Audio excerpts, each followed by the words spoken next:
Hello, Minsk Language Club. I'm Steve Vincent. And I'm Frank Vincent. I'm Steve's dad. Antonina asked us to send you guys a video telling you about Thanksgiving traditions. And it's our pleasure, since we're together, to tell you about our earliest Thanksgiving memories. Yours came first. Well, mine came first, of course, because I'm older, and it was entirely a family collection deal. My whole family got together with Grandma and Grandpa, who lived in another community.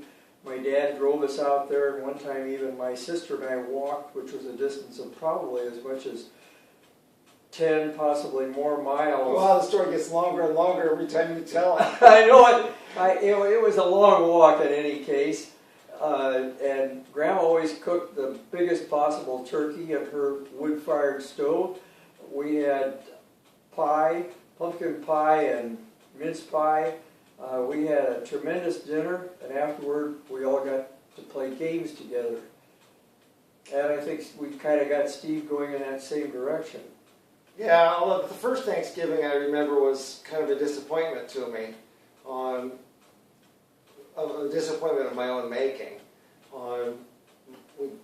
My parents got me dressed up for church. I was a very little boy. And they said, we're going to go to church to a special service, and then afterwards we're going to go over to Grandma and Grandpa's house for Thanksgiving dinner. Your aunts and uncles and cousins will all be there. We'll all be together. I said, oh, I remember this holiday. There are going to be presents, right?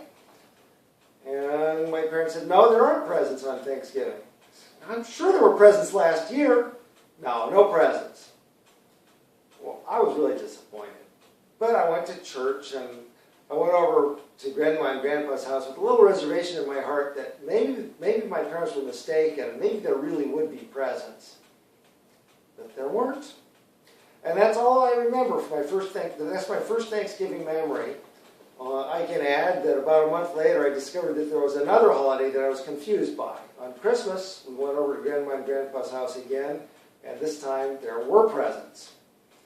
But both times we followed the American Thanksgiving pattern, that we had a big turkey. The whole family was gathered together. We ate a big meal together. When the family got too big, there was one table for the children and another table for the adults.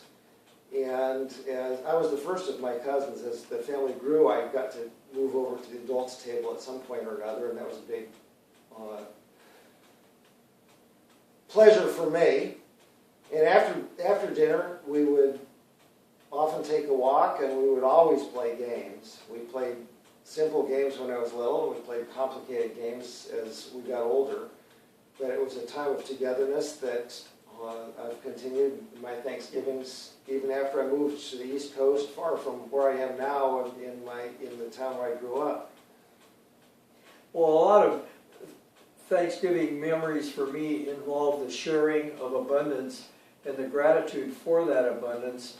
Right here in Sacramento, where I live, it's common to bring a turkey to a central place. This year we had over 50,000 turkeys given by generous people, and they were available to anyone else who couldn't afford to buy a turkey to celebrate the holiday. So it's of giving thanks for your abundance and sharing it with others. And I think it's a great part of the holiday because it's a lesson that keeps on going even though you're an adult. And when I was first in Massachusetts and didn't have any family there except for my wife, we started sponsoring Thanksgiving dinners. We actually took turns with other people. We gathered together groups of friends, and we would look for people who we thought might be alone at Thanksgiving and invite them over to share a big meal with us. And I've continued this tradition of playing games. When I'm in Massachusetts in Thanksgiving, do you guys play games with the people you celebrate Thanksgiving with still? Sure do. Although part of the family that we visit with, which is up in Oregon, are more inclined to watch football. It's another part of Thanksgiving somehow, and it has no religious value, but it keeps the family together, I guess. I'm pretty excited to know that you guys in Minsk are celebrating your own little Thanksgiving. I wish you well. I hope you have a very happy pseudo holiday together, or your own holiday. I look forward to seeing you again. I'll be back in January, and maybe I'll see some of you while I'm back in Belarus. Yeah, I want to thank you guys for taking care of my little boy. And if you ever come to California on Thanksgiving, you're welcome to join with my family here. Wow. All right. Well, with that in mind, sign up for your visas, and I look forward to seeing you soon. Bye-bye. Good luck.